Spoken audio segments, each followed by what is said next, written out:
and ranchers, or farmers and poachers. And the farmers use some kind of veterinary drug on their cattle.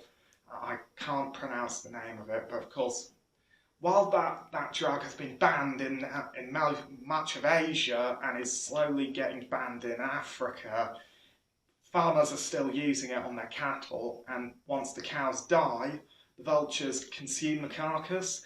The drug builds up in their system, causes all sorts of problems, such as kidney failure, and eventually it kills them. But even worse is poachers, because poachers kill vultures because they give away their positions to park rangers, and how they do it is they either shoot them or even worse, poison them. Because vultures only have one chick every 2 years, and they do bring food back to their nest, and quite often they could bring back poisoned meat to their chick, and then that's 2 generations of vulture wiped out like that. And it's believed that in the past 20 years in Africa, vultures have been lost in about 90% of their range, and without these animals, carcasses are just going to build up everywhere and spread diseases, which not only affect the wildlife, but will also affect humans as well. And because they're so misunderstood, no one wants to do anything about it to protect them, which to me is absolutely heartbreaking. Now, the next animal is one of our closest relatives and the largest primate on the planet, the mountain gorilla. Gorillas are the largest primates on the planet, and they're big, they're powerful, they're strong, and to many people they are the true King Kong. But what people tend to forget is gorillas are not predators at all, they're actually herbivores, and they're only aggressive when they're defending themselves, or more importantly, their family. And mountain gorillas are found in the cloud forests of Rwanda, Uganda, and the Congo. And of course, they live in large family groups led by one dominant male, silverback.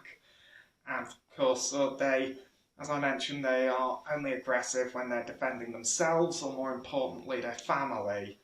Of course, unfortunately, in our days, the mighty silverbacks are not just putting their lives on the line to fight off leopards, crocodiles, and even chimps. Today, these animals are facing human foes, and the strength of a silverback is unable to fight off a poacher's bullets.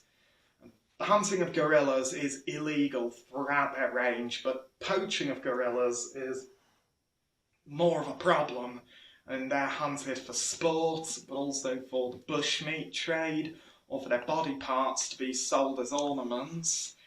But quite often, with young gorillas, when their mothers are killed, quite often they're taken from the wild and sold through the illegal pet trade, and they're sold as exotic pets to disreputable zoos, or for people to have their photos taken with.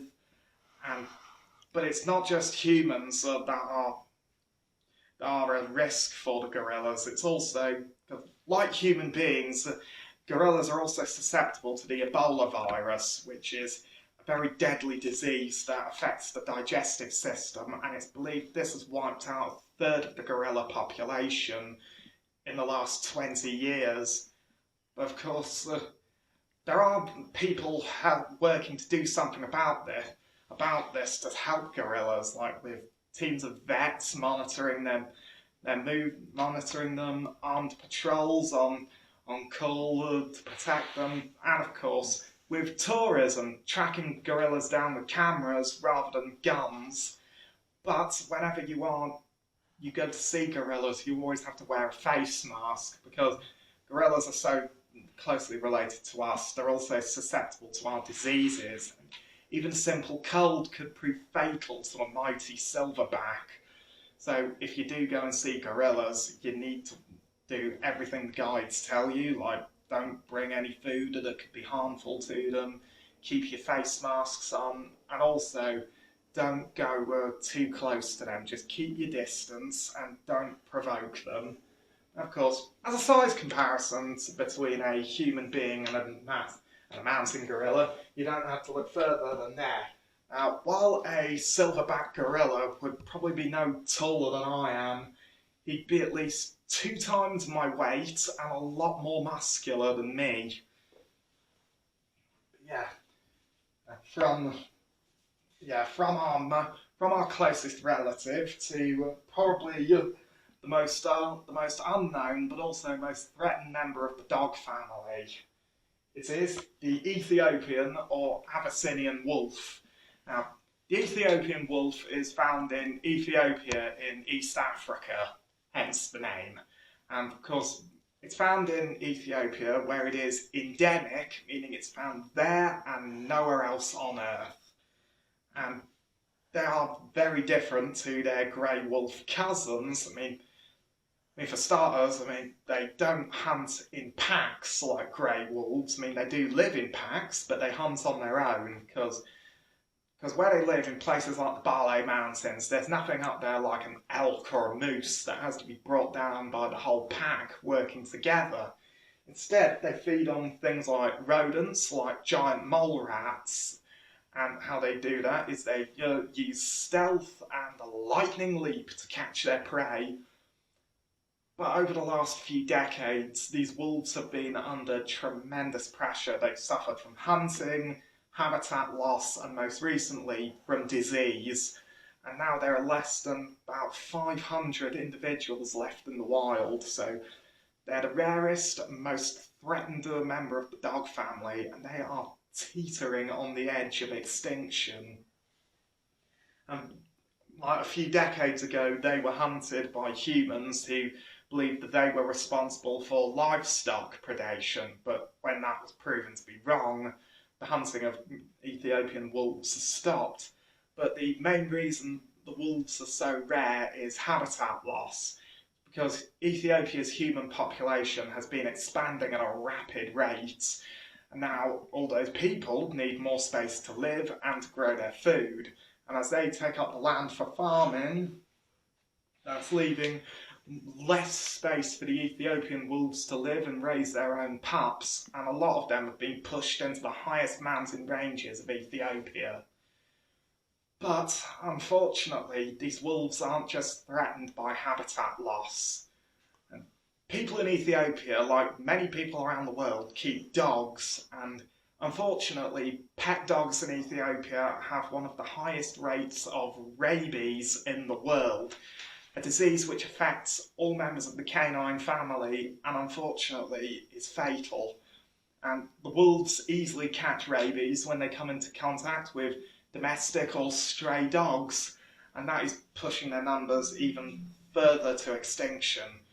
But there are people doing something about it, like with vaccinations being given to local dogs to prevent the spread of rabies to the wolves, and also efforts being gradually made to preserve the habitat they live in, as well as talking to local communities to tell them about how important these animals are and what they can do to protect them.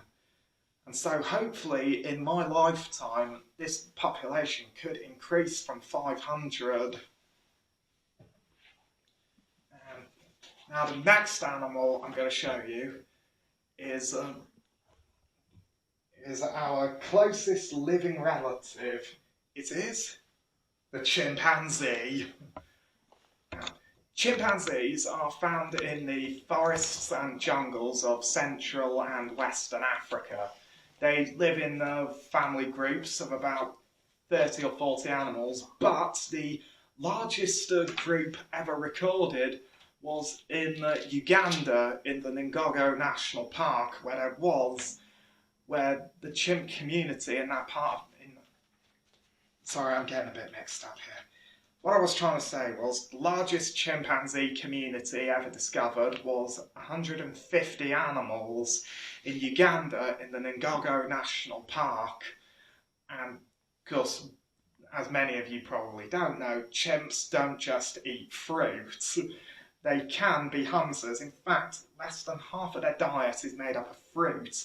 What chimpanzees actually feed on a lot of the time is monkeys, small antelope, bush pigs, and even occasionally they will be cannibalistic and consume rival chimps, which sounds disturbing, but that's nature for you.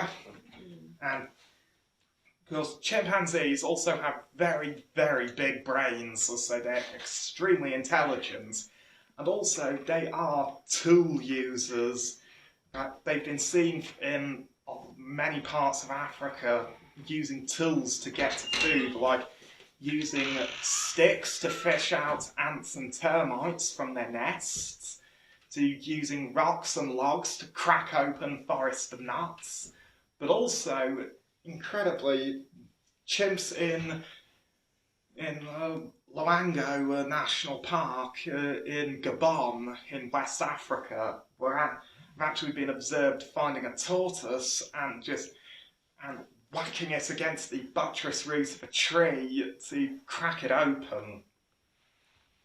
But it's actually believed that we share between 98 to 99% of our DNA with these animals, and Charles Darwin, who was the greatest naturalist and biologist who's ever lived, actually based a lot of his theories on evolution from what he saw of chimpanzees and their similarities to us. But being this our closest cousin, it's even more of a tragedy that they're now at risk because of us. Chimpanzees are classed as endangered, and there are many reasons for that. One of them is habitat loss, like we are cutting and burning down the forests that they rely on and to make way for plantations, farms and towns. But there are even more sinister reasons why these animals are at risk. One of them is the trade in bushmeat. And of course, much of the trade is legal, but chimpanzees are also being taken, and that's not legal. This meat is then taken to markets and sold as food, but that's also harmful to humans as well as chimps, because many life-threatening diseases can pass between us. But quite often when adult chimps are killed for their bushmeat, for the meat, young chimps are then taken from the wild and sold through the illegal pet trade. They're sold as pets to disreputable zoos, to labs to be experimented on, or even more horrifying, for tourists to have their photos taken with. And quite often, when the cute youngsters turn to strong, unpredictable and aggressive adults, they're either abandoned or mistreated. In fact, at Monkey World in Dorset in the south of England, because they rescue a lot of primates and mainly chimps, and one of them was called Charlie, and he was a chimpanzee who had been rescued from Spain after spending 7 to 8 years as a beach photographer's prop. And of course, when they found him, Charlie had all but 3 of his teeth pulled out, which resulted in him having mental issues. He was a drug addict, having been given vast quantities of a relaxation drug to keep him calm and under control. And he had machete wounds to his head, cataracts, fractured feet and a broken jaw. But fortunately, he was rescued and taken to Monkey World in the 1980s, where he spent the rest of his life very happily. And of course, the photographer who abused him was, of course, sent to prison for animal abuse. And of course, you're all probably wondering if there are people trying to protect chimps, and there are. I mean, with armed patrols monitoring them in the forests, dismantling poacher traps like snares, and also with tourism, having people come to see chimps in the wild. There's a good way to protect them, and like with the gorillas, when you go and see them, you have to wear a face mask to prevent the spread of disease onto them. And of course, I'm now going to move on to our the next group of animals, who are also some of the most feared and ancient animals on the planet. The sharks. I know what a lot of you are probably